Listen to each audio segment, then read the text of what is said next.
9 till 11 p.m, only on GB News, the People's Channel, Britain's news channel. Now then, Lee Anderson here. Join me on GB News on my show, The Real World, every Friday at 7 p.m. I'm not eating bloody cat. Are you delicious. mental? Open your mouth. OK, here comes a train. Reminds me of the scene in Singing in the Rain. Adam, is that a good one? Oh! Join me at 7 on GB News, Britain's news channel. I'm Andrew Doyle. Join me at 7 o'clock every Sunday night for Free Speech Nation, the show where I tackle the week's biggest stories in politics and current affairs with the help of my 2 comedian panellists and a variety of special guests. Free Speech Nation, Sunday nights from 7 on GB News, the People's Channel, Britain's news channel. When the news happens, it happens here. And really important breaking news. Breaking news this morning. On TV, radio and online, the news starts here on Britain's Newsroom. All the biggest stories and the answers that you need from across the UK and beyond. Join Britain's Newsroom from 9:30 on GB News. The People's Channel, Britain's news channel. Wake up to the headlines with Headliners every morning at 5 a.m. We treat you to the day's biggest stories before anyone else, 7 days a week. You can catch up on everything you need to know before you've even had your kippers. Headliners every morning at 5 a.m, only on GB News, the People's Channel, Britain's news channel. Every Sunday from 11, join Michael Portillo. There will be topical discussion, looking at the week before and the week to come. So kick back and relax at 11 a.m. on Sundays on GB News with me, Michael Portillo. GB News, the People's Channel, Britain's news channel. I'm Michelle Dewberry, and I'm not here to tell you what to think. I'd much rather hear what you have to say. So, send in your opinions to gbviews@gbnews.com. Keep them clean, and you never know, I might read them out.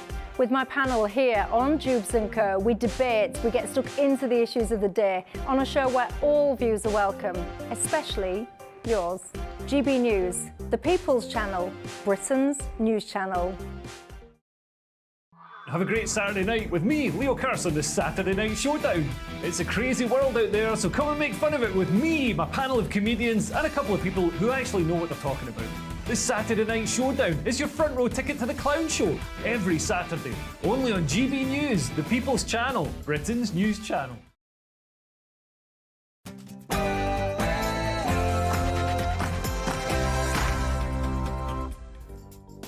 Good morning to you. Welcome to the Camilla Tominey Show. It's been another busy week for us in Westminster. Rishi Sunak did just about get his Rwanda bill through the House of Commons despite opposition from left and right. The controversial legislation is now set to go to the House of Lords. But with some peers threatening sabotage, will it remain intact? I'll be asking exactly that of Defence Secretary Grant Shapps, who will also give us an update on the wars in Ukraine and the Middle East. I'll also be joined by Shadow Immigration Minister Stephen Kinnock. What's Labour's plan to stop the boats? I'll be speaking to Robert Jenrick, the man who resigned as Immigration Minister after saying the legislation just wasn't tough enough. We'll also speak to one of those unelected peers who might just try to water down the government's Rwanda plan. That's Lord Alex Carlile, who has branded the bill a step towards totalitarianism earlier in the week. And after both the King and the Princess of Wales revealed health problems this week, I'll speak to an authority on all things royal, the author and journalist Robert Hardman.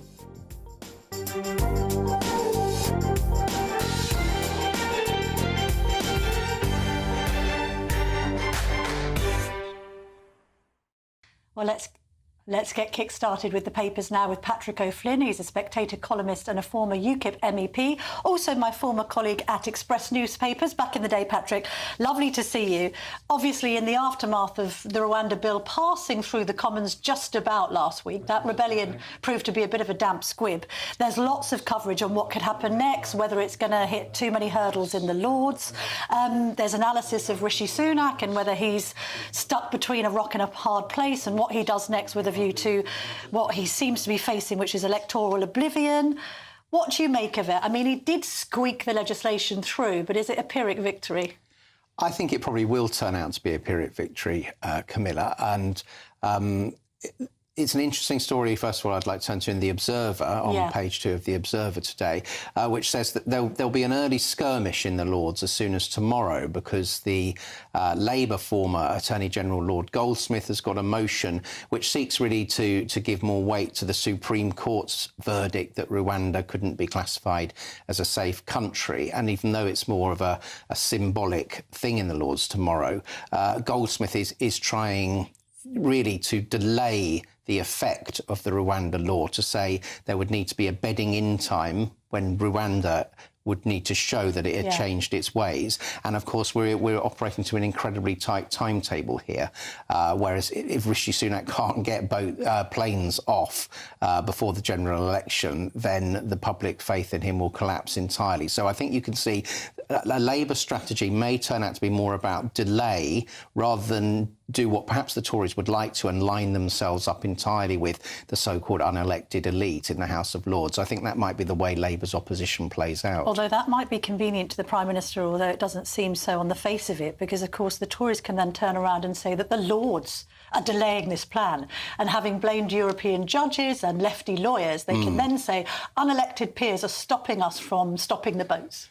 Well, indeed, and yet, you know, having observed politics for a very long time, I note that the Conservatives have never brought a plan to reform the House of Lords. So it's very much the legislative system that they support. And I think, again, the mood in the country is to stop seeking scapegoats and grasp nettles and do whatever, as in Rishi Sunak's famous phrase, whatever it takes to stop the boats. Well, if the Lords needed reforming, so these lily-livered lefty lawyers hadn't got a veto, that clearly should have been done some time ago. That whole whatever it takes has got shades of Ed Miliband's "Am I tough? Hell yeah." It's kind of like slightly unconvincing from Rishi Sunak. Let's speak about him and his premiership, because we've got a long read in the Sunday Times as ever talking about the big squeeze, this idea that Rishi Sunak's between a rock and a hard place, because on one hand he's got obviously Reform and Nigel Farage champing at the bit and trying to seize Tory seats, particularly in Leave areas. And then, of course, you've got Labour and the Lib Dems bringing up the rear, or in fact leading from the front, you could say, as far as the polling is concerned for the Labour Party. Yeah, this is very well sourced, as is usual, with Tim Shipman pieces in the Sunday Times, and one of the first places that the Westminster Village would look to on a Sunday. And I think this long read has got the hallmarks of being relatively more heavily briefed from Downing Street than from the so-called rebels, and basically just pleading for the Tory MPs to see sense, and that the right wing of the party can't get what it wants without splitting the party, and, as you say, opening more Although you pressure. could say the left wing can't get it what it wants without splitting the party. I mean, I get this whole unite or die thing, but at the end of the day, there are some Conservatives that don't like what their own government is doing. No, exactly. And there's a very interesting line in the piece that I picked out about Lord Frost, saying that he knows who the pollsters were who produced this the donors who funded this very difficult poll for Rishi Sunak. Isn't it? It's his former Boris backers basically saying Rishi hasn't moved the dial. But the line is that Lord Frost is looking for a safe seat to win, and they mention a particular seat which is coming up for grabs. But some people at the top of the Tory party are now wondering whether it's such a good idea to give him a seat. So that's his card being marked, the horse's head appearing on his pillow. Goodness me. Well, you talk about mafio, so references, of course, some of the parties, some of the caucuses on the right are known as the Five Families. Not enough people coming forward to become Tory candidates, says the Express. Just briefly on that, Patrick. Well, I'm a bit sceptical of that. It says even in relatively safe seats. Well, I don't know if the Express knows something that the rest of the country doesn't, but are there any relatively safe seats? I've certainly heard that the candidates coming forward for the Tories are sort of plodders rather than superstars this time, but I don't think they'll have any actual difficulty filling the slate. Also, they've got Reform recruiting on their patch, haven't they? They've put their tanks on Tories' lawns. Absolutely. A quick comment on this Twitter sort of viral message that was actually on the bottom of a Telegraph story related to the story we had yesterday on the front, basically saying that 16,000 asylum seekers who came here illegally by boat have ended up being given jobs. Given jobs and still having most of their accommodation paid for. And it's supposed to be an article of faith that asylum seekers cannot work, because to allow them to would be a massive pull factor for more people to try their luck. Now, I think this is why the Conservatives are going to lose the general election very badly. And it's a letter from a man called Matthew Mackey, who's 58 years old, a very good age to be, white working class family man with 3 children. He works in the West Midlands in the automobile sector. His wife works in the care worker, and he was so in the care sector. He was so incensed by the Telegraph splash about illegal immigrants being allowed to work that he's written a series of questions that government ministers need to answer. I suggest, can anybody tell me why I bother? He says, why bother working when so many, now including illegal immigrants, seem to be respected more and looked after better? He says, what's the point in getting up every morning and trying to look after my country when my country has turned its back on hard-working people like me? Well, now, he is demographically absolutely bullseye for whichever party wants to win the next election, and I suggest, with people like him thinking that, with good reason, it's not going to be the Tories. No, that's right. Look, I'll put that question to Grant Shapps when I speak to him a little later in the show. Let's talk about this situation with the Michaela School in Brent in London. Catherine Birbalsingh is the Britain's strictest headmistress, they call her, has got a problem on her hands because one pupil has taken the school to the High Court after she suggested that pupils should not be allowed to pray in the playground. It's a bit of a development on it because the schoolgirl in the prayer row was apparently suspended. According to the Mail on Sunday, the schoolgirl complainant was suspended for making some sort of a threat which could have involved a serious assault on another pupil. So she might have a vested interest in taking the school to court. Yes, she might indeed. And the whole point of Catherine Birbalsingh and the Michaela Academy is it rests on the authority of the head teacher to run a tight ship, to run an integrated, cohesive school community in an area, of very high diversity. And she's delivered so much for children from deprived backgrounds. Target for the left when she's improved school standards and results for some of the most disadvantaged children in that area. I don't understand it, Patrick. Well, I think it's an unholy alliance between the left on the one hand and also some fairly hardcore conservative Islamic campaigners as well. Now, I suspect that there'll be a good number of Muslim parents who want Catherine Birbalsingh to win because the flashpoint is over prayer facilities for Muslim pupils who form nearly half of the school community. And Catherine Birbalsingh has always been adamant about it being a secular school and not breaking up people into little contra-wise communities. And she's also told the Mail on Sunday that she now doesn't personally feel safe. No, she's received death threats, bomb threats on the school. And so we need to see zero tolerance of attempts to undermine school authorities. We'll be watching that court case carefully. I think it concludes next month. Let's talk about Trump. I mean, he's in the papers a lot after Iowa, seems to be streets ahead. There's some debate over whether Trump will be good for the world. Good or bad for the world, Donald Trump, do you think, Patrick? Have you forgiven him for January the 6th? Well, I'm surprised that America has forgiven him because I thought when the insurrection happened that was it for him. But I think the Democrats have played him so badly and they've left an open goal on their lack of border security that he's back, and they're most unwise to try and beat him in the law courts. It's up to the people in the end. And I think he almost certainly is going to be the Republican nominee. We just flashed up a story in the Sunday Telegraph just talking about Nikki Haley, who seems to be falling behind. I mean, wouldn't it be an idea for Trump to form a so-called dream ticket with her?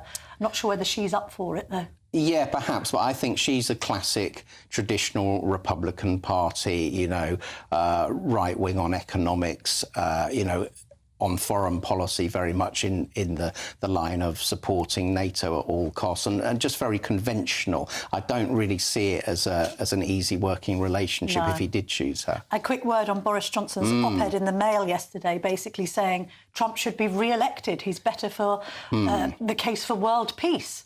Well, I think Boris is typically opportunist, and I think he's aware that, you know, Trump called him Britain Trump back in the day, and the idea of their careers have kind of gone in parallel, really, out in disgrace. Yes. So if Trump comes back, maybe that's good for the idea of Boris is coming back. But Boris, remember, was the absolute #1 defender of Ukraine and Zelensky. Trump says if he wins the presidency, he'll end the war in 24 hours. Yes. That can only be by pulling the plug on Zelensky and making him do a deal with Putin. Put Johnson in a very bad position. Let's have a very quick squiz at The Observer, because they've got a nice history of Tory ad campaigns. Let's just have a look at some of them now. We'll remember Labour isn't working and the whole dole queue, which was extremely effective. There's the other one of Alex Salmond with Ed Miliband in his top pocket. But the latest campaign, which is meant to be this kind of take on Let's Call Saul, which is like a reference to Breaking Bad, and it's saying Let's Call Keir, because it's basically saying that, and he made this point in PMQs, didn't he, Rishi Sunak, you know, we try and ban terrorists, Keir tries to defend them. Is that an effective attack line, do you think? I think it could be slightly effective if the country was in a mood to sort of mull returning the Conservatives for yet another term, which I don't think it is. So I think generally Keir Starmer gets the benefit of the doubt of having a long legal career and, you know, got involved in some cases that he might not ideally chosen to. Yeah, absolutely. Yeah. And clearly, you know, he's well to the left of what he poses as now. But I think the country has got this position with the Conservatives, we just want you gone. So I struggle to think there could be an advert so brilliantly designed that it could change that. Well, it would be quite the advert, but let's wait and see. Patrick O'Flynn, thank you very much for joining me this morning. Thank you. Well, don't go anywhere, because we're going to be joined by Defence Secretary Grant Shapps after the weather. A brighter outlook with Box Solar, sponsors of weather on GB News. Good morning, welcome to your latest GB News weather forecast. I'm Craig Snell. Well, looking ahead to today, it's turning very stormy. We have Storm Isha moving across the country as we go through the course of the next 24 hours. Initially, this morning, across parts of East Anglia, South East England, we'll get off to a fairly dry, bright but chilly start. Elsewhere, we're seeing increasing cloud and these outbreaks of rain moving in. The rain will be heaviest and most persistent across parts of Scotland, northwest England and eventually into Wales too. And for many western parts, the wind's really increasing as the afternoon goes on. Technically, a very mild day for the time of year, but factor in the wind and rain, it's not going to feel anywhere near as mild as these temperatures suggest. Into the nighttime period, the wind and rain stretches right across the UK. Some very strong winds, especially across more northern and western parts, could see gusts reaching 70 to 80 miles an hour along some coastlines. So enough for some disruption as we start Monday morning. It does technically start off on a fairly mild note for the time of year, but do allow some extra time for some journeys, because there could be, as I said, some disruption courtesy of Storm Isha. The winds will start to decrease as we go through a Monday morning, and really we'll see a day of sunny spells and scattered showers. Showers most frequent across parts of Scotland and Northern Ireland, but almost anyone will see the odd shower as the day goes on. Temperatures generally ranging between high single figures in the north, potentially double figures in the south. Looks like things are heating up. Boxed boilers, sponsors of weather on GB News. Welcome back to the Camilla Tominey Show. Grant Shapps, the Defence Secretary, joins me now. He's also the Tory MP for Welwyn Hatfield. Mr Shapps, lovely to see you this morning. Thank you for sparing the time. The chair of NATO's military committee, Dutch Admiral Rob Bauer, has given a strong indication that NATO could be at war with Russia within 20 years. Do you agree with that assessment? I mean, the truth of the matter is, as I said in my speech on Monday at Lancaster House here in London, and the comments from NATO are really reflecting or echoing that, is no one really knows, which is why we need to be prepared for whatever comes. I don't think it's inevitable. I think it depends, in no small part, on what happens with Putin in Ukraine, where he simply cannot be allowed to win that war, where he walked in on a democratic neighbour and invaded, and our response is part of making sure that he doesn't feel that he's emboldened enough to go to war. Are we well prepared enough, though? I note General Lord Dannatt, who of course was the former chief of the General Staff, he said, quote, "The woeful state of our armed forces in the mid-1930s failed to deter Hitler or prevent the Second World War and the Holocaust. There is a serious danger of history repeating itself. The government or the next one should commit now to spending 3% of GDP on defence." He's not wrong, is he? At the moment, I believe you're at 2.1%. You need to get to 2.5. But surely, in light of the threat not just from Russia, but also China and what's going on in the Red Sea right now, defence spending should be at 3%, shouldn't it, Minister? Well, our defence spending is the largest it's ever been at over £50 billion, and it's about 2.25 probably right now.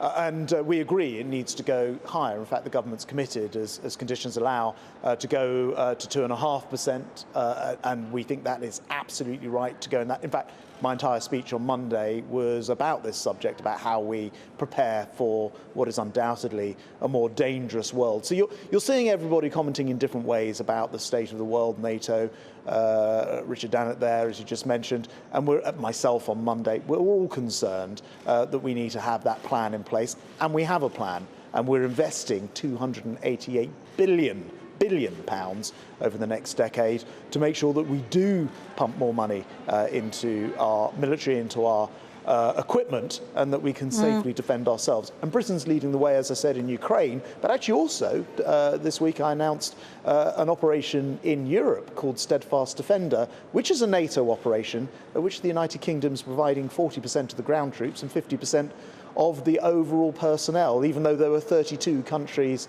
in total involved in this. So we really are leading from the front in the UK. Although we do understand that we don't have enough sailors to staff support vessels for frigates, also the number of regular soldiers... That's not true, that story.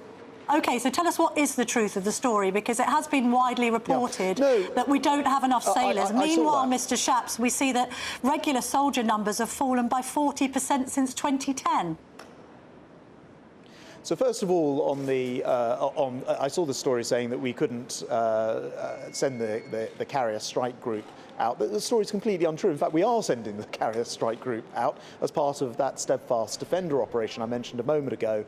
And when it comes to numbers, it is true that the plan is to have 73,000 troops full-time. Army troops, but the overall military is much bigger than that. It's very close to 189,000 right now. And just looking at numbers is not that reliable in terms of how ready we are to fight. And you've seen whether that's providing the support in Ukraine or just in the last week or so, the support in terms of attacking or preventing the attacks from the Houthis on shipping, and in particular on HMS Diamond, which I was on Thursday. When we need to do things, we are capable and able to do it. It is true that there are strong recruitment issues. I'm pleased to report, actually, I was just talking to the head of the Army, who tells me that applications are at a high for the last 6 years. So we will make sure that we keep people coming into the Army. If you're watching this and you're interested, please apply. Your colleague Robert Jenrick has called for both the Houthis and indeed the Iranian Revolutionary Guard Corps both to be proscribed as terrorist groups. What's your reaction to that? Well, we always keep proscription under very, very close review. There are always pros and cons with doing this. You lose diplomatic relations and that type of thing. When it comes to the Houthis in particular, and as I say, I've just been down to the Red Sea, they don't have very much connectivity to this country in the same way, but we'll look at that very carefully. We are already ensuring that we have quite a number of their individual leaders who are already sanctioned in this country, but I know the Home Secretary will be looking at all of that very carefully indeed. I mean, isn't Iran at the root of a lot of these problems? What's the UK doing about Iran in general? Yes, if you look at that situation throughout the region, throughout the Middle East, you've got the Iranian-backed Houthis, you've got Lebanese Hezbollah, you've got Hamas themselves, trained by Iran, you've got militant groups in Iraq and in Syria. They are firmly behind a lot of these problems. And we are increasing our pressure on them. In fact, because there are diplomatic relations, for example, the Foreign Secretary has been speaking to his Iranian opposite number and saying, you have to put a lid on this. We understand. Well, is he listening? They tell us that they don't want to see this conflict. Clearly not when it comes to the Houthis, for example, and it's a very, very dangerous game for them to be playing. And we are calling on them and others like China who have an interest, for example, particularly in the trade that comes through the Red Sea and the Suez Canal, to make that message particularly clear to the Iranians that no good can come of this, and they need to calm and cool the situation in the region. If unelected peers try and block the Rwanda bill through the House of Lords, do you think the government should consider reforming the House of Lords? Well, look, the people I'm most concerned about who will block it in there are Keir Starmer's Labour Party. We don't have a majority in the House of Lords because Labour can block us in coalition with the Lib Dems. So the person who can unblock this in the Lords, rather than saying peers are blocking it, it's Labour who'll be blocking it. They're blocking it, but they can't say what they would do about these small boats. They don't even have a plan. We have a plan. We're carrying it out. We've seen the number of small boats crossings being slashed by 36% this year, which has been exceptional. We'd like to go further. We think the Rwanda plan is part of that. Keir Starmer has no plan. He'll take us right back to square one. He even said last week on television that even if the Rwanda plan is working in stopping the small boats, he would still overturn it if we were to get elected. He has no plan. He'd take us back to square one. Although square this circle for us, please, Mr. Shapps. On one hand, you've introduced a Rwanda bill to act as a deterrent to people coming here by illegal boat crossing, claiming asylum. You say they're economic migrants. We now understand, according to a front-page story on The Telegraph yesterday, that 16,000 asylum seekers who came here illegally have been allowed to work. What message does that send out to people who are paying people smugglers thousands to come here? On one hand, it's meant to be a deterrent, this bill. On the other, people are coming here illegally and you're handing them work. Well, look, I don't know the specifics of that individual situation. Well, those are the specifics. I've just stated them. Sure. What I was going to say is, what I do know for sure is that we have taken measure after measure, including multiple bills through Parliament, in order to try to crack down on this problem. Not without success, as I say, a slash of well over a third in terms of the numbers travelling here by small boats in 2023. So it's been working. Every single thing that we have done has been absolutely opposed by the lawyer Keir Starmer, who has spent his entire career defending what he calls the human rights of people who are being people trafficked illegally, dangerously, by gangs of people smugglers. But 16,000 of them have been handed jobs. So we spoke earlier, I spoke to Patrick O'Flynn, my paper reviewer, about the response to that by a Telegraph reader to this story. A man called Matthew McKay, he said he was 58 years old. He's from a white working class family. He's got 3 children. His wife's a care worker. He said, can anybody tell me why I bother? What is the point of working when so many, now including illegal immigrants, seem to be respected more and certainly looked after better? What is the point in getting up every morning and trying to look after my country when my country has turned its back on hard-working people like me? He's right, isn't he, Minister? No, I don't think that is a fair reflection at all. We have record low unemployment in this country, record high levels of employment. There are jobs. In fact, we were just talking about the lack of the problems of recruiting a few moments ago. There are jobs for people in this country. We also have developed, as I say, in terms of that illegal migration, those small boats, a whole series of different bills, acts of law, but why in is order the government to prevent this illegal allowing crossing. illegal migrants to work? Is it because, as we all suspect, the Home Office is a basket case and can't keep track of half these people? Well, look, as I say, I don't know the specific answers to that particular cohort that you've referenced. Well, should they be working, these illegal migrants? But what I do know is that we have consistently tightened up the rules to make sure that people can't come here and then claim asylum if they are, in fact, economic migrants. And that is a very, very key point, all of which will be overturned by Keir Starmer and the Labour Party because they have forced us tooth and nail. They can't say what they would do. They don't have a plan to sort it out. I know, they but take you us back can't to answer square my one. question. But they're very happy to tell their... Well, I'm afraid... I'm going to try for a final time. I'm going to try a final... You can, but... Just a final time, Mr Shapps. Should people coming here illegally by boat be allowed to work? Yes or no? I think the answer... I think in general the answer is clearly no, because if they're illegal migrants. I don't know the specifics of the case. I'm Christopher Hope. And I'm Gloria Di Piero, bringing you PMQ's Live here on GB News. Every Wednesday we'll bring you live coverage of Prime Minister's questions when Rishi Sunak and Sir Keir Starmer go head-to-head in the House of Commons. We'll be asking our viewers and listeners to submit the questions that they would like to put to the Prime Minister, and we'll put that to our panel of top politicians in our Westminster studio. That's PMQ's Live here on GB News, Britain's election channel. In the GB Newsroom, we bring you the news as it happens. With our team of dedicated journalists across the UK, we're ready to give you accurate reporting every day. When the news breaks, we'll be there with bulletins on GB News, the People's Channel, Britain's news channel. Your weekend starts here with Friday Night Live with me, Mark Dolan, 8 till 9 on GB News. Big stories, big guests and big laughs as we get you ready for a cracking weekend. That's Friday Night Live with Mark Dolan. Fridays 8 till 9 on GB News. Bring your own drinks. The admission's free. Good afternoon, Britain. Good afternoon, Britain. Join us, Tom and Emily, To find out what's happening in the heart of Westminster. and why it matters to you.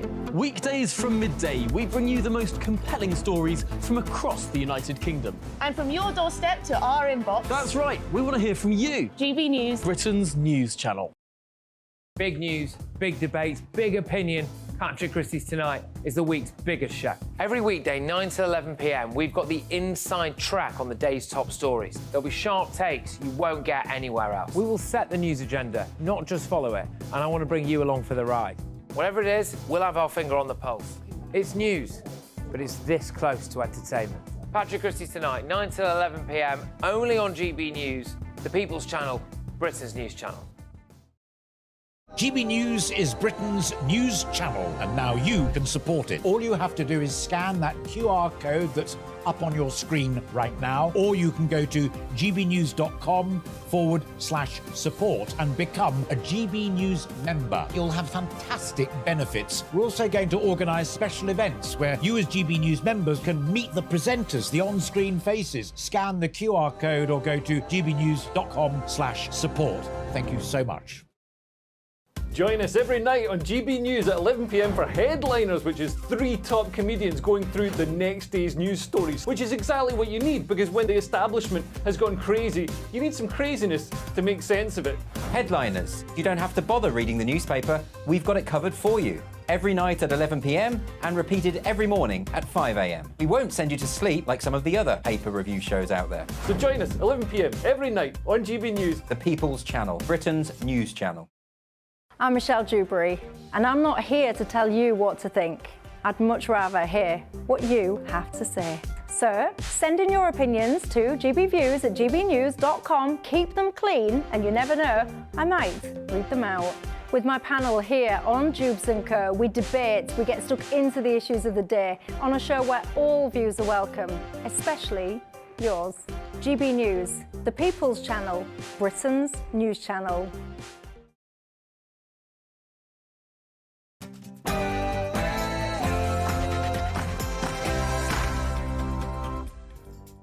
Welcome back to the Camilla Tominey Show. So much more to come in the next hour. I'll be interviewing Labour's Shadow Immigration Minister, Stephen Kinnock. How would his party deal with small boat crossings? But first, here's the news with Sam Francis.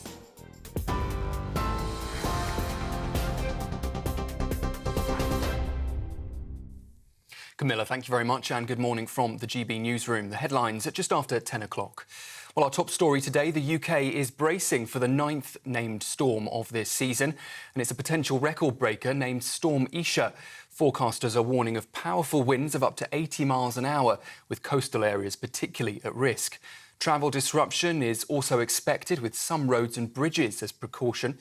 Police are advising against any unnecessary travel. That comes as amber weather warnings are in place in the north and west of England, Wales, Northern Ireland and parts of Scotland. Meanwhile, Israel's Prime Minister is rowing back on suggestions of a two-state solution with Palestine. Benjamin Netanyahu appeared to double down on his position, posting to social media that he won't compromise on full Israeli security control over the entire area of west of Jordan, which he says is contrary to a Palestinian state. That's despite Friday's call with US President Joe Biden, where he appeared to be open to some two-state proposals. Well, back here in the UK, tax cuts could be on the way this spring as the Chancellor looks to relieve pressure on families. Ahead of the budget in March, Jeremy Hunt says the current tax relief is working as he pledged to stick to the government's plans. Economists estimate that he could be handed up to £10 billion by official forecasters next week, paving the way for some cuts to some taxes in spring. Detectives investigating the deaths of 4 people in Norfolk have now confirmed that they're not looking for anyone else in connection with that incident. The bodies of 2 young girls and a 36-year-old woman and a 45-year-old man were found in a house on Allen Bedford Crescent on Friday morning. It comes after Norfolk Police referred itself to the independent watchdog after failing to respond to a 999 call from a home where those 4 bodies were found. Post-mortem examinations will be carried out later today.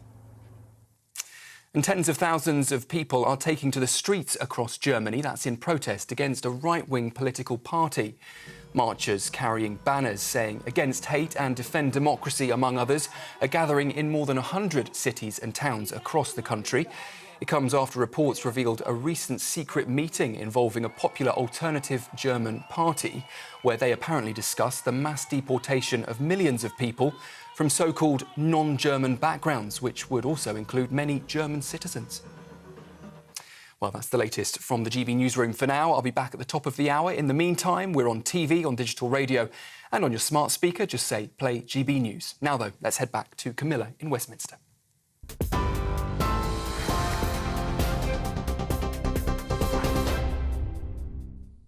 Thanks, Sam. Welcome back to the Camilla Tominey Show. Still lots more to come. In just a minute, I'm going to be speaking to Stephen Kinnock, Shadow Immigration Minister. Robert Jenrick, former Immigration Minister who resigned over the government's Rwanda bill, was also joining me in the studio. I'll be speaking to Lord Alex Carlile. He's a crossbench peer. Will he try and frustrate the Rwanda bill as it passes into the House of Lords? And the Labour MP Barry Gardiner is going to be joining me to discuss why he thinks leaseholds should be scrapped. And Robert Hardman, the royal expert who's written the book everyone is talking about, will also be in the studio. So a jam-packed show still for the next hour. Don't go anywhere. Stephen Kinnock, Shadow Immigration Minister and the Labour MP for Aberfon, also joins me now in the studio. The Tata Steel plant in Port Talbot is in his constituency. I'm going to ask you about that in just a moment, Stephen. First of all, I don't know if you did catch Grant Shapps, because I know you were doing other interviews this morning. The Defence Secretary basically saying, if the Rwanda bill fails in the House of Lords, it's all Labour's fault.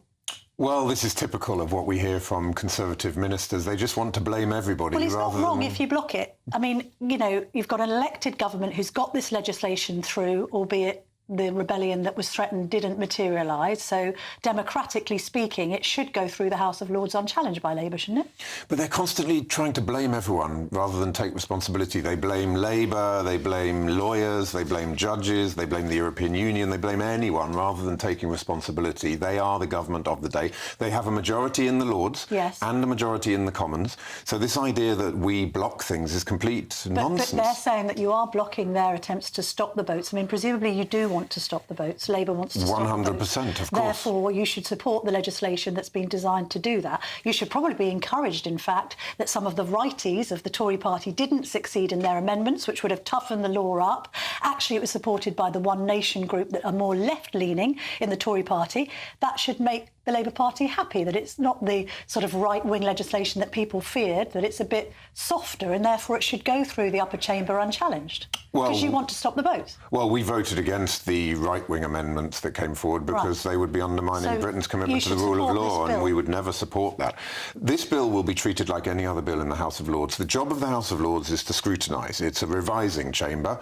It looks at legislation and it seeks to point out its weaknesses and looks to improve them. But at the end of the day, every bill that goes go through against the will of the people here, would you? I mean, it's a democratically elected government that's come up with this legislation. The Labour Party's called, I believe, for the House of Lords to be scrapped in the past. So you wouldn't want to be supporting unelected peers blocking legislation that's going to stop the votes, would you? Their job is to scrutinise and to revise and seek to improve. But if you look at things like the illegal migration bill, a complete and utter waste of time that's been totally counterproductive, and the government hasn't even enacted the bill because it just makes everything worse. But we didn't block it. I mean, it went through in the end. There was a lot of, in the parliamentary term, ping-pong, where the two chambers talk to each other, seek to amend, seek to revise. But at the end of the day, the government has a majority in the Commons and a majority in the Lords. So, frankly, all of this is just a big red herring because the government never wants to take responsibility for its own actions and its own failures. I mean, at the moment, you seem to be sort of attributing a great deal of responsibility to the House of Lords to sort of scrutinise and change and make better legislation. But hang on a minute, Labour wants to scrap the House of Lords. So why are you supporting the House of Lords doing anything with this bill if you don't want these peers to be there in the first place? Well, we have a system based on parliamentary democracy. There are two chambers. There's the House of Lords and the House of Commons. Chamber, right? Well, we've made it clear under the Gordon Brown review that we want to review and look at different options. There are clearly serious questions about the democratic legitimacy of the House of Lords. Okay, so you don't want these Lords exercising too much power then? But where we are now, in terms of having a House of Lords with the function that it has in our parliamentary democratic system, is its job is to scrutinise and revise. Now, we can have a debate about whether or not we should have the House of Lords at all, or whether it should be a democratically elected chamber. But where we are today, it has a job to do, which is to scrutinise legislation, and it will scrutinise the Rwanda bill like any other bill, but there won't be any special measures for it, any special considerations. Eventually, it will go through in the usual way. Lords, do you think? If Labour are in power, would you move towards and support a campaign to scrap the House of Lords? If we are fortunate enough to win the next general election, there's going to be a huge number of things to do because we'll be inheriting a disaster. Disaster on the economy. Would that be one of them, the House of Lords? 7.8 million people on NHS waiting list. Public services crumbling. I'm noting that you're not answering my question. Would you look to scrapping the House of Lords, yes or no? It is something that we're looking at and we're reviewing, but it will not be a priority because of the disaster we'll be inheriting. When it comes to Labour's deterrent, I know what you've been saying, and Yvette Cooper, your colleague, has been saying about, trying to smash the smuggling gangs. I mean, these are pan-European criminals. Seemingly taking the law for a ride, to be perfectly honest, because we heard at the weekend stories of migrants paying up to £10,000 for more robust seafaring vessels to take them across the Channel, even though you and I know that that could be a recipe for disaster. So you must at least appreciate the bill's capacity to perhaps act as a deterrent. It doesn't have any chance of being a deterrent. What deterrent would Labour introduce then? Well, just on the bill, there's no way that shipping perhaps 1% of the number of people that come across the Channel on small boats to Rwanda is ever going to act as a deterrent. You're dealing with people who are fleeing violence and persecution, have often risked life and limb to cross continents. But rather than criticising the Conservatives, what's your policy? What's your deterrent? So by stopping wasting so much time on Rwanda, which is just a gimmick that is doomed to failure, let's plough much more resource and time and energy into doing some of the things that have worked, like the Albania deal. We fully support the Albania deal, how many other and that has worked as a deterrent. Look, you're not at risk of persecution. It's ludicrous for you to be seeking asylum. Don't do it. Which other countries would you like to see an Albania-style deal with? Who's coming here that shouldn't come here, Mr. Kinnock? Well, we're seeing large numbers of Indians coming across. We've supported the government on making India a safe country. People also coming from countries like Georgia. We've supported the government making Georgia a safe country. So there are many more deals you can do to facilitate removals. But of course, removals from our country have dropped by 30% since 2010. If you're not removing people who failed to get asylum, then the entire system gets clogged up. And that's one of the reasons we have this massive backlog. What do you make of this 16,000 people who arrived here illegally and then were given work? Well, one of the reasons you get that is because of the huge backlog. The more you have more people... In 2005, the decision was taken to allow people to work after 12 months. Nobody should be waiting for their asylum claim to be processed for more than 6 months. Well, what we would do is we would get the asylum backlog down, and we would get the time that it takes to be processed down to 6 months. By a huge investment in immigration enforcement, 1,000 new officers going into a new returns unit. How quickly so you're getting people out. Recruited? We would would be ramping that up from day one of a Labour government. So how quickly would you get 1,000 in place, do you think? I think it takes about 6 months to get up to that number, and then, of course, a little bit of time for training, but eventually you've got a situation where you're getting the backlog down through removals and you are processing people far more quickly. We would surge 1,250 new caseworkers and decision makers, and that gets people out of the system well under the 12-month time period after which you're allowed to work. So the reason that people are coming into the labour market in this way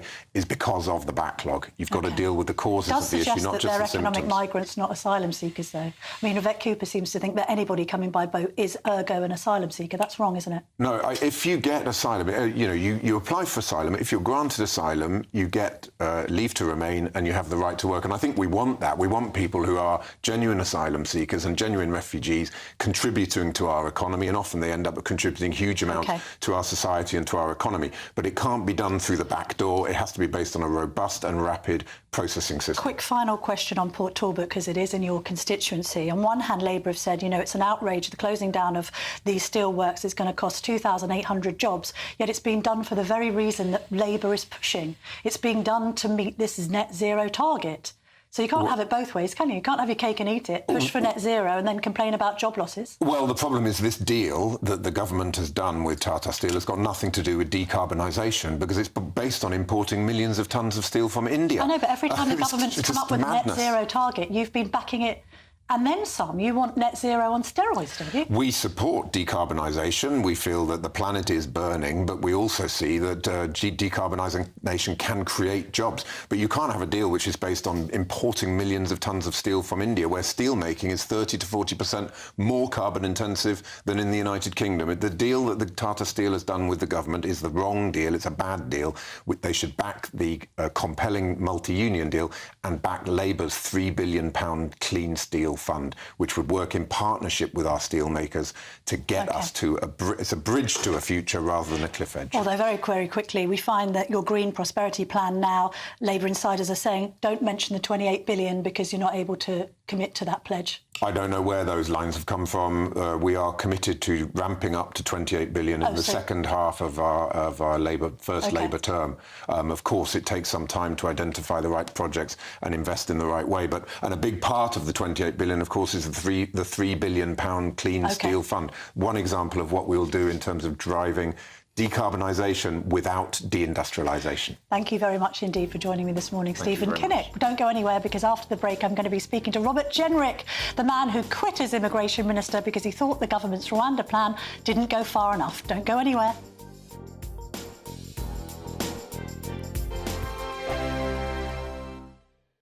Wake up to the headlines with Headliners every morning at 5 a.m. We treat you to the day's biggest stories before anyone else, 7 days a week. You can catch up on everything you need to know before you've even had your kippers. Headliners every morning at 5 a.m, only on GB News, the People's Channel, Britain's news channel. I'm Andrew Doyle. Join me at 7 o'clock every Sunday night for Free Speech Nation, the show where I tackle the week's biggest stories in politics and current affairs with the help of my two comedian panellists and a variety of special guests. Free Speech Nation, Sunday nights from 7 on GB News, the People's Channel, Britain's news channel. Big news, big debates, big opinion. Patrick Christie's Tonight is the week's biggest show. Every weekday, 9 to 11 p.m, we've got the inside track on the day's top stories. There'll be sharp takes you won't get anywhere else. We will set the news agenda, not just follow it, and I want to bring you along for the ride. Whatever it is, we'll have our finger on the pulse. It's news, but it's this close to entertainment. Patrick Christie's Tonight, 9 to 11 p.m, only on GB News, the People's Channel, Britain's news channel. Now then, Lee Anderson here. Join me on GB News on my show, The Real World, every Friday at 7 p.m. I'm not eating bloody cat. Are you delicious. mental? Put your mouth. OK, here comes a train. Reminds me of the scene in Singing in the Rain. Adam, is that a good one? Whoa! Join me at 7 on GB News, Britain's news channel. When the news happens, it happens here. And really important breaking news. Breaking news this morning. On TV, radio and online, the news starts here on Britain's newsroom. All the biggest stories and the answers that you need from across the UK and beyond. Join Britain's newsroom from 9:30 on GB News. The People's Channel, Britain's news channel. Have a great Saturday night with me, Leo Carson, this Saturday Night Showdown. It's a crazy world out there, so come and make fun of it with me, my panel of comedians, and a couple of people who actually know what they're talking about. This Saturday Night Showdown is your front row ticket to the clown show every Saturday, only on GB News, the People's Channel, Britain's news channel. Good afternoon, Britain. Good afternoon, Britain. Join us, Tom and Emily, To find out what's happening in the heart of Westminster. and why it matters to you. Weekdays from midday, we bring you the most compelling stories from across the United Kingdom. And from your doorstep to our inbox. That's right, we want to hear from you. GB News, Britain's news channel. GB News, unlike other broadcasters, isn't obsessed with the London-Westminster bubble. We think there's a nation beyond the M25, and that's why we talk about the issues that matter across the land. Join me on State of the Nation, 8 to 9 o'clock, Monday to Thursday, on GB News. Daisy's listening, and you should too.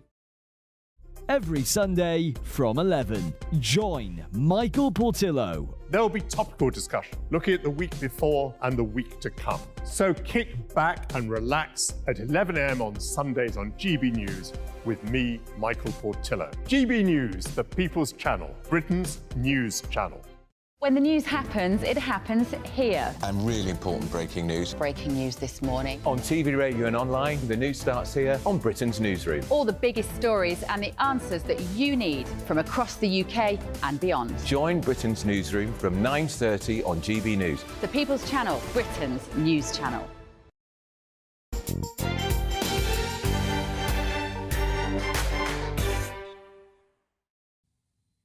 Welcome back to the Camilla Tominey Show. Thank you for your company this Sunday morning. Robert Jenrick joins me now. He was the Immigration Minister before his resignation over the Rwanda bill. He's also Tory MP for Newark. Robert, lovely to see you this morning. Good morning. Thanks for having me. I'm interested in your political journey. On one hand, you sort of came into Cabinet because you were a Rishi Sunak ally, and now you seem to have done a pivot towards Suella Braverman, sort of siding with the right of the party. How's that come about? Well, I've always believed very strongly on these issues, particularly on immigration. I think that illegal migration is doing untold damage to our country, and the stakes are extremely high, and we have to take action. And legal migration was a promise that we made, not just in our last manifesto, but in every manifesto for nigh on 30 years.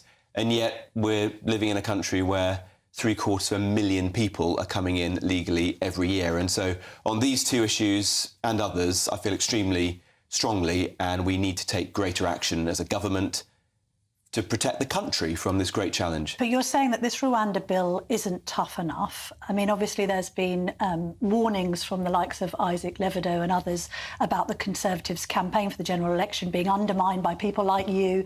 You know, it's unite or die. You can understand that perspective. I mean, the bill's gone through, this rebellion fizzled out.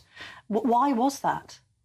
Well, look, I will continue to make the argument. You're right to say that the government won the votes in the House of Commons, and the amendments that I put forward were ultimately unsuccessful. I chose to vote against the bill because I felt that it's a weak bill that ultimately won't work.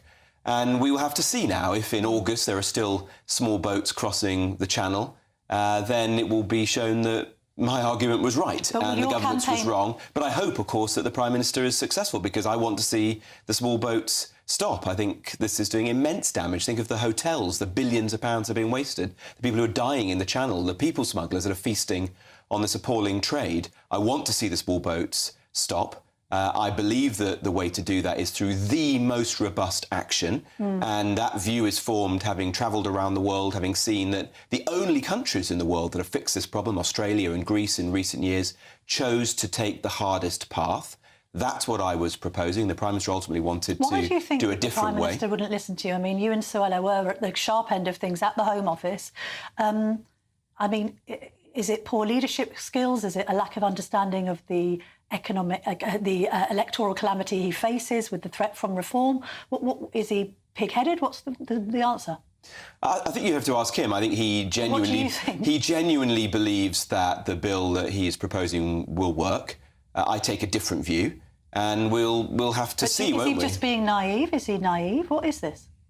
Well, I don't know. I'm not going to comment on the Prime Minister's motivations. I think he understands the problem, but to me, having seen it at the absolute sharp end, having visited residents of Dover whose homes have been broken into by illegal migrants, having seen the aftermath of riots in Knowsley, where there was a hotel that created immense community issues, having been to North Africa and seen the people smugglers and traffickers in places like Algeria and Tunisia and Libya.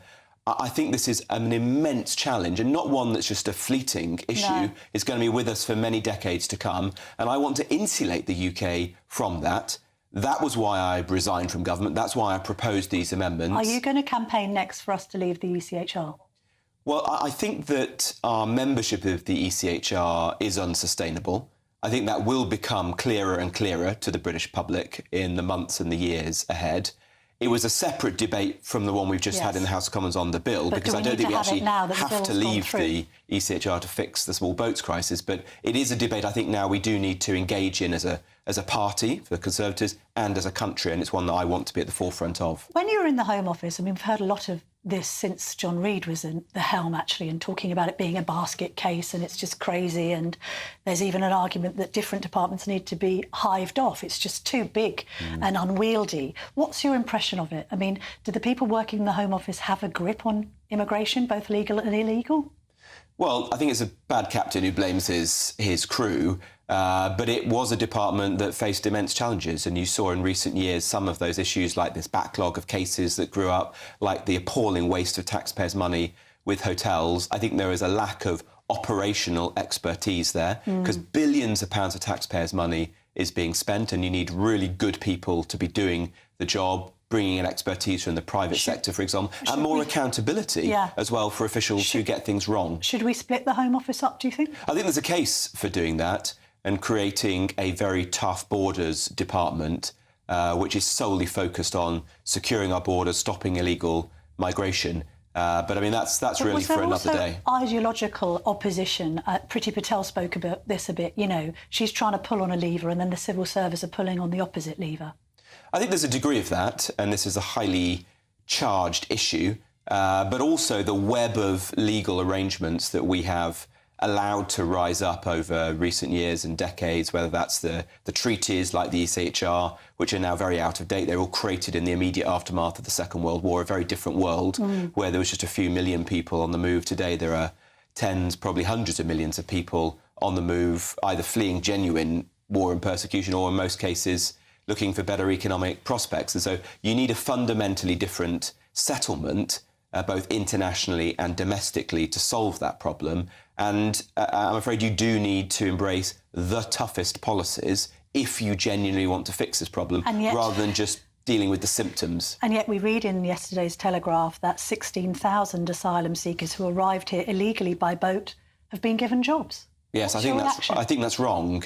I don't agree that asylum seekers should work. There is a very long-standing policy that dates back to the Labour government in 2005 to allow people who've been here for a year to work in certain occupations where there are supposedly shortages. But it just creates a pull factor to the UK, and almost everyone who comes here is either an economic migrant or a sort of asylum shopper, because they're coming from safe countries like France and choosing to come to the UK because they think life is better here or a softer touch.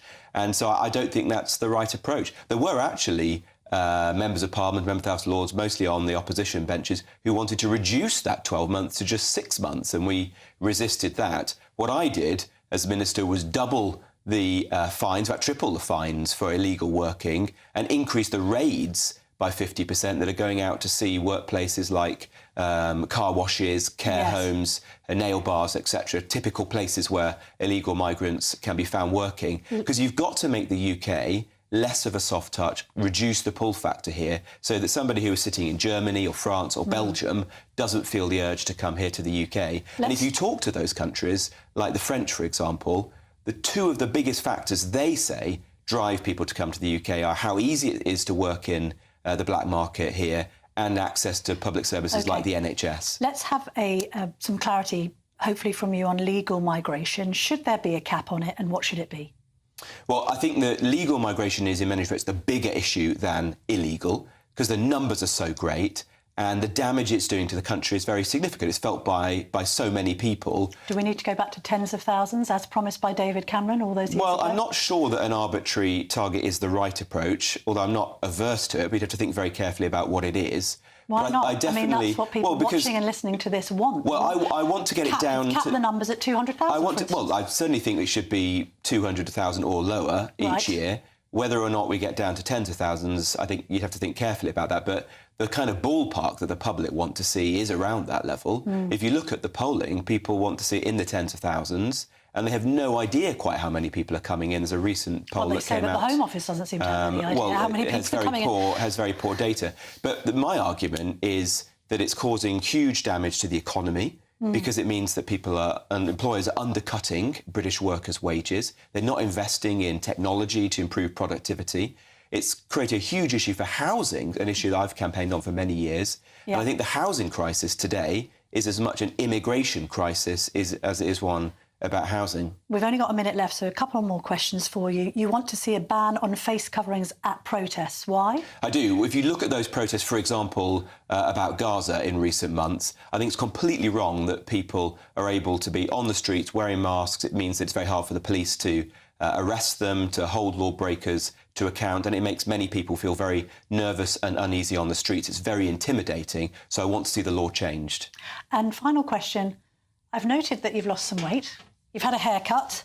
You're positioning yourself against Rishi Sunak. You seem to be gaining support, particularly among the right of the party. I know you're having conversations with the New Conservatives. Are you lining yourself up to be a future Tory leader? That's not my intention. Come on now, I'm not politicians are ambitious people. Well, look, what I am trying to do is to make an argument, and part of that is around illegal migration. I think that for too long, too few politicians have gone and argued that we need to take the most robust action. And so if I can help the Conservative Party by making that argument very strongly, then I will do. Because I think there is a path to victory at the next general election, but it goes through taking the strongest possible approach on migration. Final yes or no question, though. Would you stand as leader in the future? Honestly, Camilla, I'm not giving that any thought. So it's not a no, I note. Well, look, I'm not ruling it out, but that's not my intention here. What I really want to do is make and hopefully win this central argument for the Conservative Party's future. Robert Jenrick, thank you very much for joining me this morning. Thank you. Lovely to speak to you. Well, listening to all that, I hope, was Lord Alex Carlile. He's a crossbench peer, a former Lib Dem MP. Lord Carlile, you're saying that you think the Rwanda bill is, and I quote, a step towards totalitarianism. How do you justify that?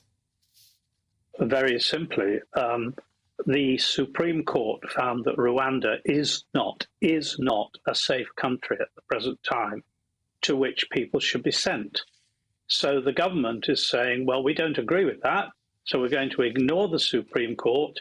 We're going to pass a law that says Rwanda is a safe country. That doesn't change the fact that Rwanda is not a safe country.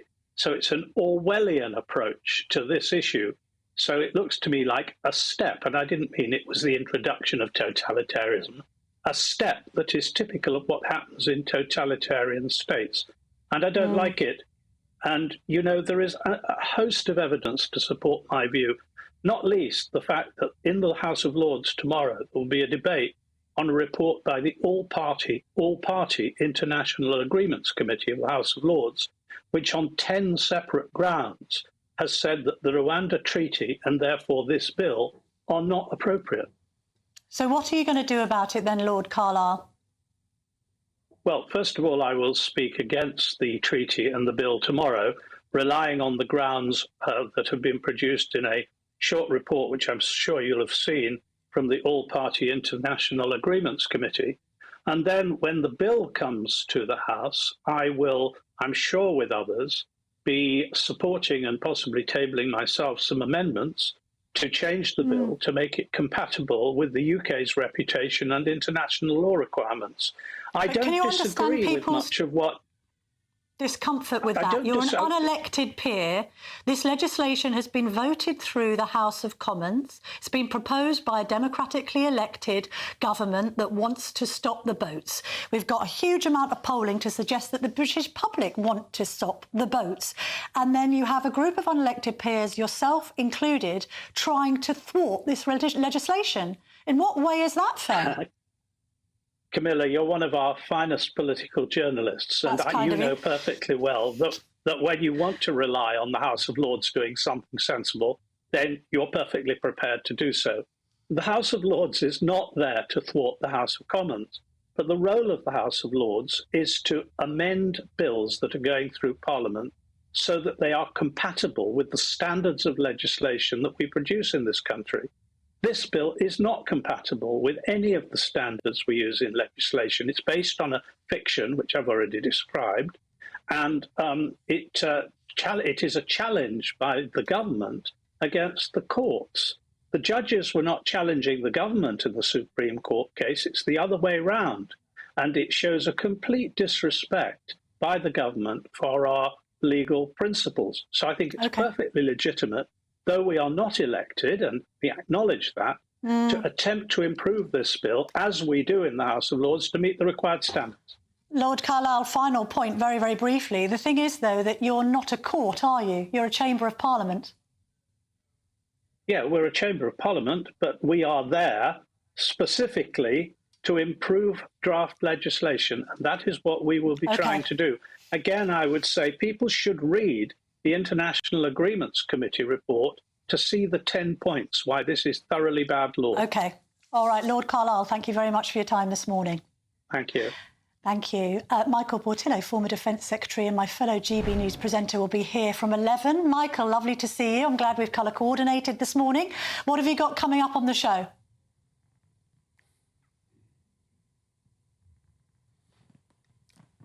Hello, Camilla. We're going to be talking about the Houthis. We want to know exactly who they are, what they believe. And by the way, what has been the checkered history of British government attitudes towards them? We're going to be covering theatre, ballet and circus. We're talking about the revival of independent bookshops, which I think is excellent news. We're going to be pairing cheeses with wines, and I'm going to be talking to the travel explorer on television, Simon Reeve. So it's going to be one television explorer talking to another. That's all going to be at 11 o'clock. Sounds absolutely fabulous. Now, don't move a muscle for my show either, because later on I'm going to be speaking to the man who's written the book everyone's talking about. An authority on all things royal, Robert Hardman, will be joining me. I'll be back soon. Don't go anywhere.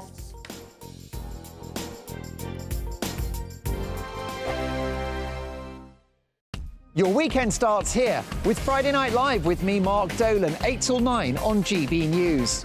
Big stories, big guests and big laughs as we get you ready for a cracking weekend.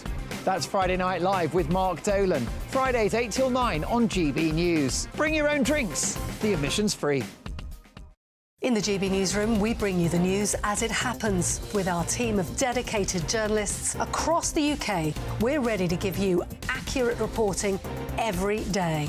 When the news breaks, we'll be there with bulletins on GB News, the People's Channel, Britain's news channel. Big news, big debates, big opinion. Patrick Christie's Tonight is the week's biggest show. Every weekday, 9 to 11 p.m, we've got the inside track on the day's top stories. There'll be sharp takes you won't get anywhere else. We will set the news agenda, not just follow it, and I want to bring you along for the ride. Whatever it is, we'll have our finger on the pulse.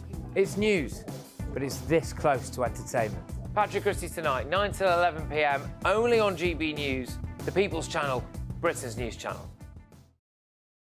Join us every night on GB News at 11 p.m. for Headliners, which is 3 top comedians going through the next day's news stories, which is exactly what you need, because when the establishment has gone crazy, you need some craziness to make sense of it.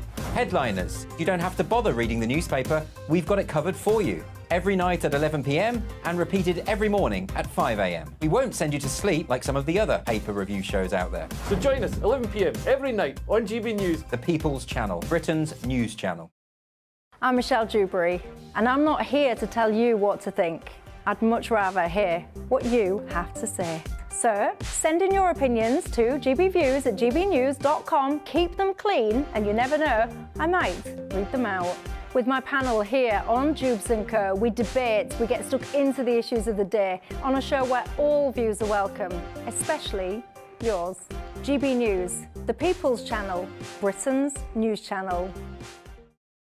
Tired of the usual focus-tested, pre-prepared Westminster runaround? Well, so am I. So you want higher taxes? Is your department to blame for this? Are you rethinking this policy? Every Sunday at 9:30, I'll be sitting down with those in power to get the truth about the issues affecting you. Let's be honest, we've known about the cost pressures of this project for years, not months. That's the Camilla Tominey Show, a politics show with personality. On GB News, the People's Channel, Britain's news channel.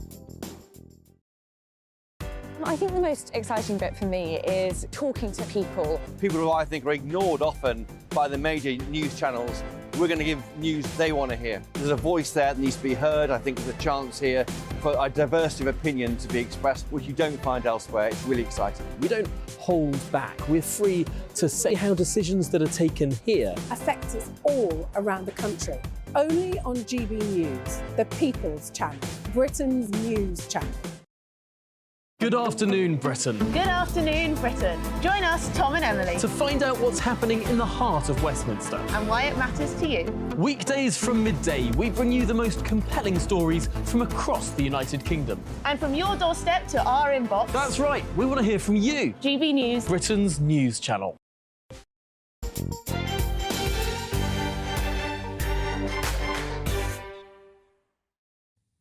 Welcome back to the Camilla Tominey Show. Now, don't forget, later on I'm going to be speaking to the royal author and journalist Robert Hardman. His new book details what the late Queen really thought about Harry and Meghan naming their daughter Lilibet. But first, Barry Gardiner joins me in the studio. He's a Labour MP for Brent North. Lovely to see you, Barry, this morning. And you and your shiny new studio. I know. I'm colour coordinated with the set. I'm glad you've appreciated it. It's all very shiny, and I'm grateful for you to be here in the flesh on a Sunday morning. Now, you've made this documentary on leaseholders, 40 minutes long. What have you learned? What's this issue all about? Explain it to us. Well, look, I've learned that there is a lot of pain and a lot of anger out there in the country. 5 million people are in leasehold flats. And for them, there's just a huge imbalance of power between the landlord and their managing agent and the leaseholder themselves. People buy a leasehold property and they think, oh, great, I'm a homeowner. But then all the things that you naturally assume are part of home ownership, deciding, you know, if you want to get a new front door, or you need to change the windows, or you goodness me, the rain's coming and the roof's leaking and you need to do that. They find they can't do it. Yes. And then they find that actually the landlord does it, maybe not in the way that they would have liked, and yet they're the one who's paying for it. And they find that the service charges are more than they think they should be, and there's no way out. They find it very difficult. So it was interesting. This week, as you know, the bill's going through its committee stage in Parliament, and we had a lot of evidence from witnesses talking about this. And I find myself in very strange company with James Vitale from Policy Exchange, which is a very right-wing think tank, you know, and here am I, a Labour MP. And I was saying to him, well, look, don't you feel that leasehold has all the hallmarks of against the free market? It's a monopolistic situation, barriers to entry, anti-competitive, and he's sat there and he said, yes, no, I entirely agree with you. This is not good capitalism. No, but I'm confused about the legislation, because when I wrote previous reports on it, you know, the legislation tabled by Michael Gove as Levelling Up Secretary was, I thought, supposed to end leaseholds on new builds, on newly sold properties. I'm not sure what they were planning to do retrospectively. I understood that they would set up better arbitration. There's often a row, isn't there, between a leaseholder and the managing agent over extending the lease. Yes. And it seems that the managing agent can just pluck a figure out of the air, and you can go to an ombudsman, but it's very complicated for ordinary tenants trying to get on with their lives. So what happened to leaseholds being scrapped? Well, you've hit on a very sore point for leaseholders, because the rhetoric was very fine. It was, we're going to end feudalism, we're going to introduce common hold, and actually it hasn't turned out like that. And you know, I was campaigning 25 years ago for the Common Hold and Leasehold Reform Bill in 2002, and that didn't deliver enough. Here we are again. I said then we'd need to come back to this and revisit it and get it right. we're coming back to it 22 years later, and we're still not getting it right. And leaseholders are saying, look, Michael Gove, you promised to do this, and now, yeah, you're making a few tinkering improvements, but it's not addressing the fundamental injustice that leasehold represents. Last year, just before Christmas, after 3 years of campaigning, one woman found out that in her block of flats, Canary Riverside, there had been kickbacks from the insurance company to the freeholder who owned the tower block of £1.6 million. Wow. 1.6 million. So are you million. saying then that the suggestion is that the owner of the tower block is sort of charging people for buildings insurance at a premium and then returning some of that money to the insurance company? No, the insurance company is returning it to the freeholder. The freeholder. So the freeholder is giving an illegal commission. Oh, I see. They're taking a cut of the insurance. They're taking a cut. And so what happens is you get blocks of flats which are having all sorts of insurance. I mean, one woman wrote to me this week saying, I'm in a block of flats. Our whole town has never had any problem with terrorism, and yet my block of flats, I'm paying for terrorism insurance. Yeah. Is this something that Keir Starmer is going to act on should he become the next Prime Minister? Have you got a guarantee that you're going to scrap leaseholds, Barry?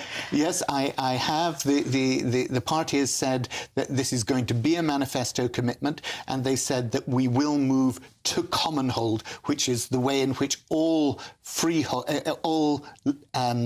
flats that are leasehold at the moment can then gain control of their building and own the common parts together. And on housing in general, Barry, I know this is a big subject for you, particularly in your constituency.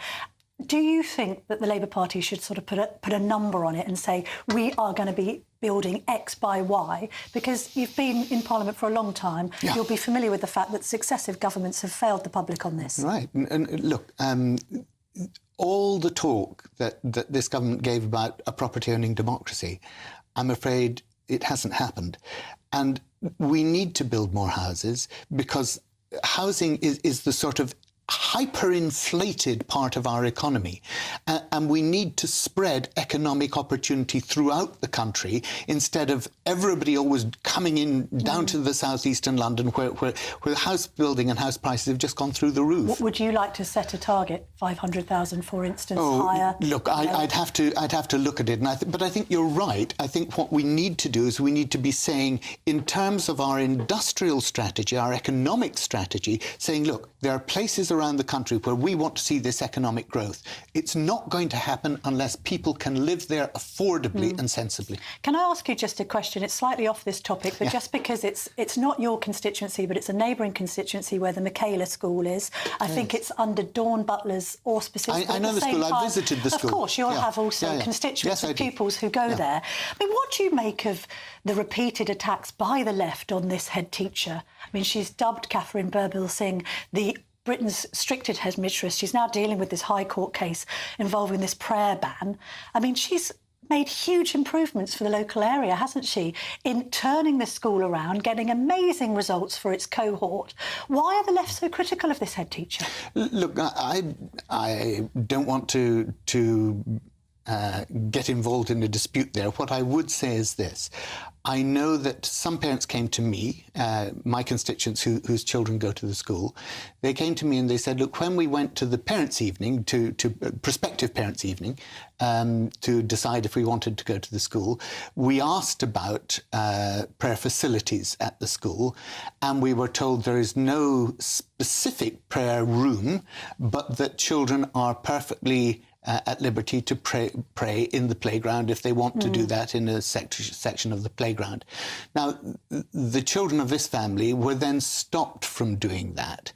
So I think there has to be consistency. I think she's saying it's a secular environment, and that when there was some praying going on in the playground, that some non-Muslim and not as observant Muslim pupils were being pressurised and treated aggressively by those who were praying. Well, look, I don't know what the situation is, but what I do know is that if a head teacher says something to a prospective parent, then the prospective parent has the right to take that at face value, and if they don't, then find it correlates with what actually goes on, there can be conflict. So it's important, I think, people are clear and that people are open about it, and that you don't make false promises. All right. Thank you very much, Barry Gardiner, for speaking to me. And your documentary, tell people how they can find it? Yes, it'll be being released at the end of this month, and it will be widely available through my website, but on Twitter and through leasehold organisations. All right. Thank you very much, Barry Gardiner. In just a minute, I'm going to be speaking to the royal author and journalist Robert Hardman ahead of the release of his new biography of the King. But first, here's the weather. A brighter outlook with Box Solar, sponsors of weather on GB News.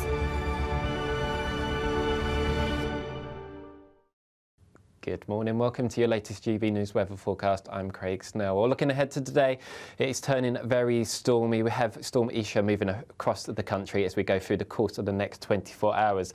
Initially, this morning across parts of East Anglia, South East England, we'll get off to a fairly dry, bright but chilly start. Elsewhere, we're seeing increasing cloud and these outbreaks of rain moving in. The rain will be heaviest and most persistent across parts of Scotland, northwest England and eventually into Wales too. And for many western parts, the winds really increasing as the afternoon goes on. Technically, a very mild day for the time of year, but factor in the wind and rain, it's not going to feel anywhere near as mild as these temperatures suggest. Into the nighttime period, the wind and rain stretches right across the UK. Some very strong winds, especially across more northern and western parts, could see gusts reaching 70 to 80 miles an hour along some coastlines. So enough for some disruption as we start Monday morning. It does technically start off on a fairly mild note for the time of year, but do allow some extra time for some journeys because there could be, as I said, some disruption courtesy of Storm Isha. The winds will start to decrease as we go through a Monday morning, and really we'll see a day of sunny spells and scattered showers. Showers most frequent across parts of Scotland and Northern Ireland, but almost anyone will see the odd shower as the day goes on. Temperatures generally ranging between high single figures in the north, potentially double figures in the south. Looks like things are heating up. Boxed boilers, sponsors of weather on GB News. Welcome back. As promised, Robert Hardman joins me now. He's a journalist and the author of this new book, Charles III, The Inside Story. And you'll have read about this all week because it's been making waves. It's been making headlines, not just in his own newspaper, the Daily Mail, but across Fleet Street, as we used to call it. Now, let's start, first of all, with the King and the Prince of Wales's health complaints. Were you surprised by how candid, particularly the statement on the King, was? I know you've, I think there's a piece about your views on this in the Sunday Times this morning. But I mean, you know, it was admitting that he'd had this enlarged prostate, like many men of his generation. He's going to have this procedure next week. There was a bit more secrecy around the Princess of Wales's admission to the London clinic for this stomach surgery. But at the same time, I mean, do we have a right to know? Should we know? Why are we knowing this stuff? Well, I think we certainly know more than we would have known in the past. I mean, you know, you and I have been around the royal patch for a while, and to think just a few years ago, you would not have seen the words enlarged prostate in a palace statement.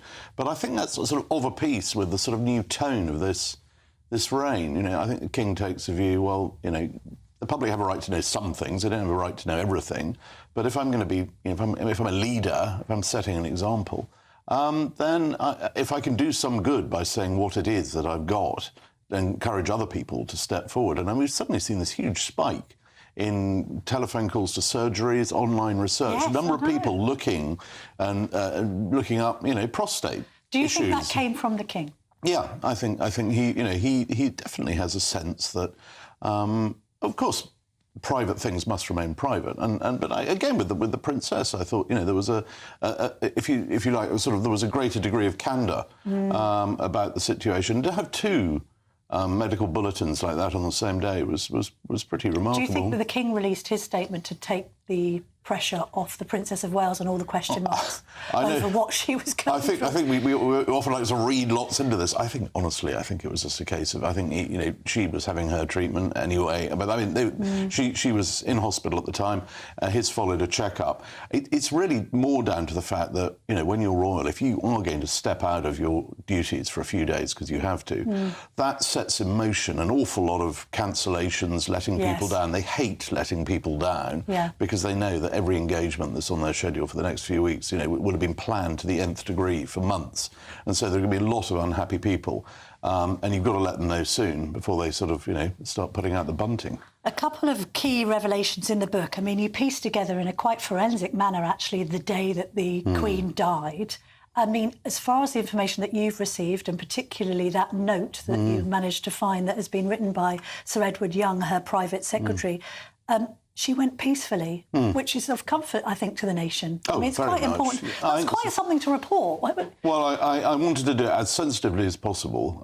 You know, there are other aspects of that day that I haven't reported on, and I don't know the full extent, and I don't think it's appropriate that, you know, that should come out. But I think that, you know, there will be this note. It's there lodged for posterity in the Royal Archives, giving the in very short, very terse note form that yes, the established time of her death, but, you know, that she wouldn't have felt anything and that no pain. And I think people will feel, you know, very reassured by that. And I thought the other thing that I absolutely put the hairs on the back of my neck when I heard about it was that her last red box. Yes. She'd had a red box brought to her every single day of her life as Queen. She was only ever allowed 2 days off, her birthday and Christmas Day. Other than that, red box every day, full of papers and stuff to be dealt with.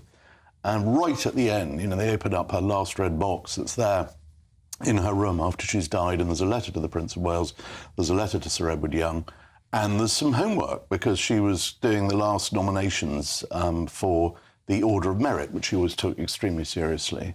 And there was a long list and a medium and a short list, and she had to go through, look at all the biogs and then sort of tick a few.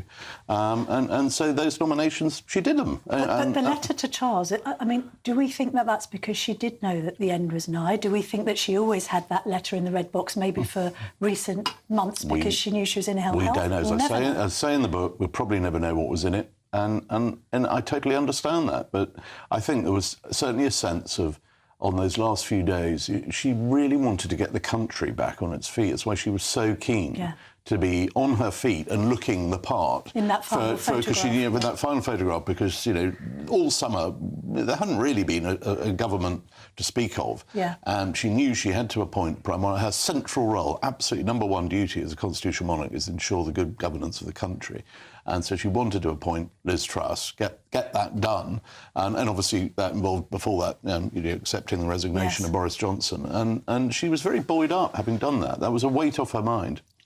You quote a senior palace source in the book saying that she was angrier than I've ever seen her over this issue of Harry and Meghan calling their daughter Lilibet. Not so much using her cherished nickname, but the idea that the Sussexes had said that it was done with her permission, and Buckingham Palace said that recollections may vary on that. I mean, some of the headlines said Queen's fury. I mean, was she actually furious, do you think? I was told she was as angry as this person had ever seen her. And as you say, it wasn't the name. I think some people have gone down the route of she was furious about the use of Lilibet. Who knows what the exact how it was sort of broken to her that, you know, we've chosen the name Lilibet. It was the fact that it was then presented that she'd endorsed it, that it had come with her blessing. And then it was the BBC, Johnny Diamond of the BBC, who broke the news that the Queen had not been asked. And at which point, that's when legal action was kicked off. Yes, lawyers' letters came from the Sussexes, thrown at anyone who thought they might be about to repeat this calumny.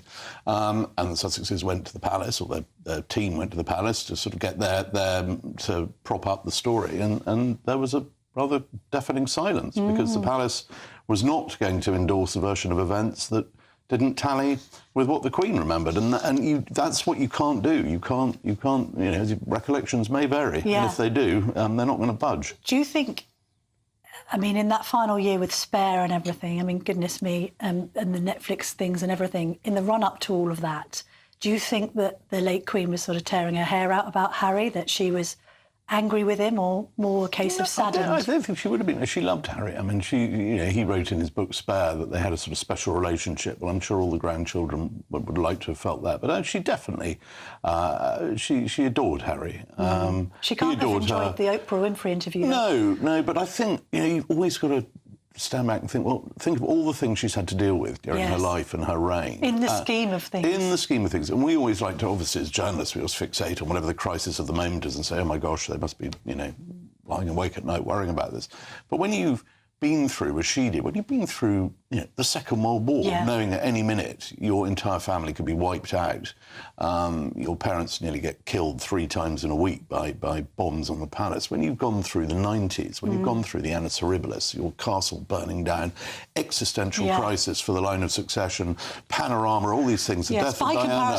By comparison, Meghan's Truth might not quite get up there. A Netflix series is, well, you know, it's in second order. And finally, Robert, I mean, how would you characterise the first year of the Carolian era? Is he doing OK? I mean, is the monarchy's future assured? We know that younger people perhaps aren't as enamoured with the institution as people of our generation. Well, that's always been the way, you know, that's sort of history repeating itself. But, yeah, I think it's been an astonishing year and a half now. It's, year and a half.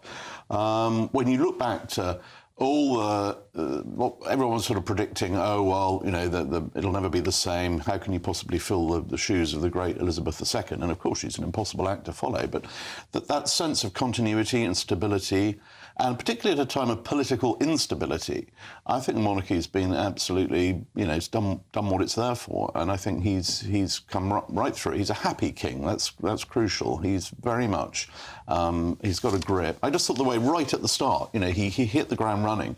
We had that broadcast right away, and yeah, I think they're happy. Robert Hardman, thank you very much. You can get his book from all good bookstores. There we are. I'm flashing it up again. Now, as ever, I'll be back next week at 9:30. Michael Portillo, of course, is up next, so stay tuned for that. And if any of you have missed the show today, you can catch up the highlights at 6 p.m. here on GB News. Lovely to see you. Have a great Sunday.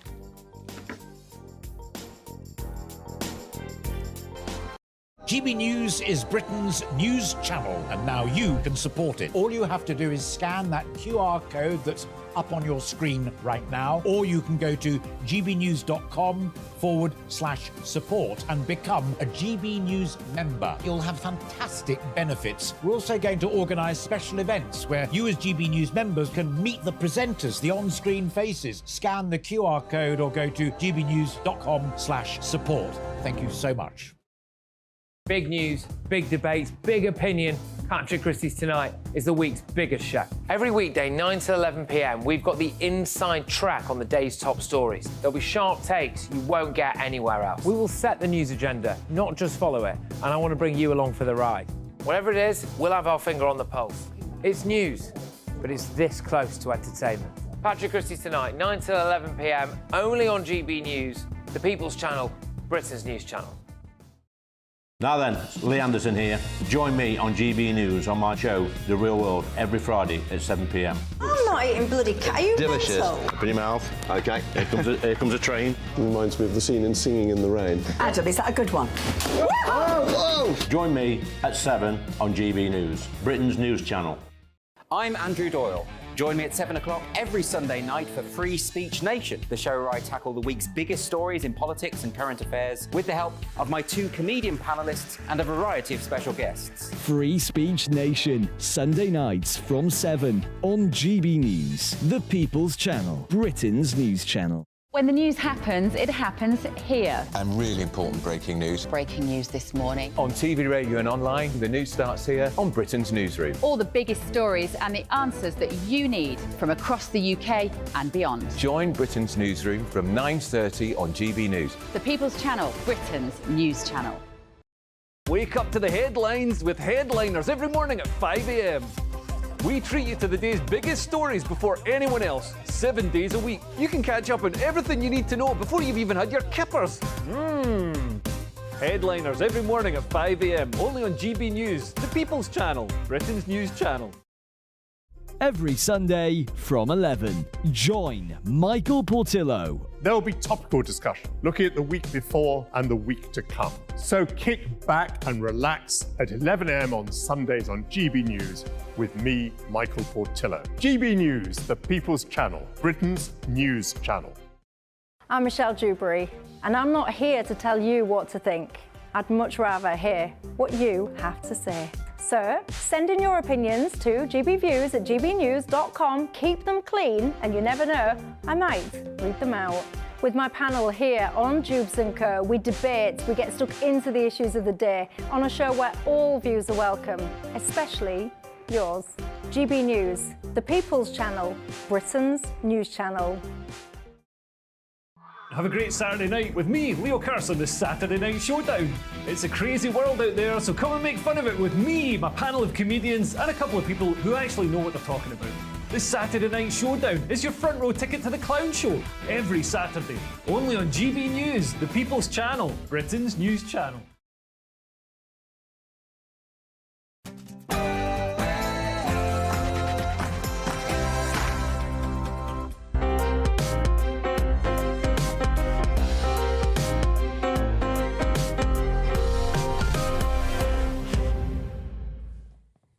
Good morning and welcome to Sunday with Michael Portillo. As Theresa May once ran through fields of wheat, let us skip through pastures of politics, world affairs, arts and culture.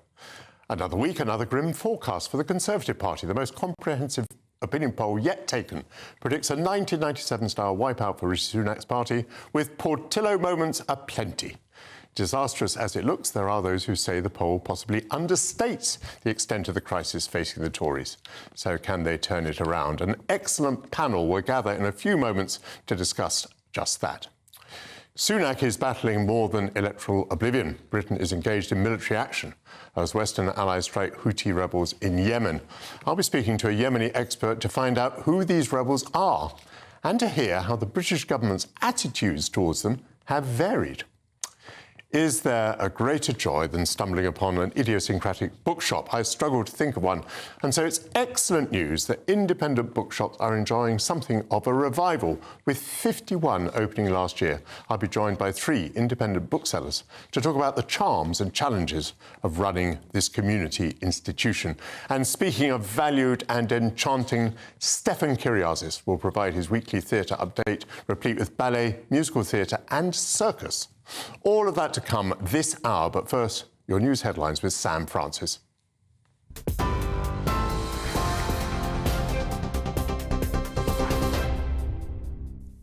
Michael, thanks very much, and good morning from the GB newsroom. The headlines at just after 11 o'clock. Well, our top story today, the UK is bracing for the 9th named storm this season, and it's a potential record breaker called Storm Isha. Forecasters are warning of powerful winds of up to 80 miles an hour, with coastal areas particularly at risk. Travel disruption is also expected, with some roads and bridges closed as a precaution. Police are advising against any unnecessary travel. Meanwhile, amber weather warnings are in place in the north and west of England, in Wales, Northern Ireland and parts of Scotland. Well, our GB News Northern Ireland reporter Doogie Beattie says conditions are expected to worsen this evening. The rain at the front of this storm is now arriving in Northern Ireland. Winds are picking up, but it's expected at 6 o'clock this evening, when that amber warning goes into place for the whole of the province, that those damaging winds will start to arrive. People have been told to stay away from coastal areas and side roads for fear of falling debris. Doogie Beattie there for us live in Northern Ireland. US troops have been injured in a rocket attack in western Iraq, which was claimed by a group affiliated with Iran. An unspecified number of people are undergoing evaluation for possible traumatic brain injuries following that attack. A group called the Islamic Resistance in Iraq claimed responsibility for the strike, which is the latest in a series of attacks against US targets in recent weeks.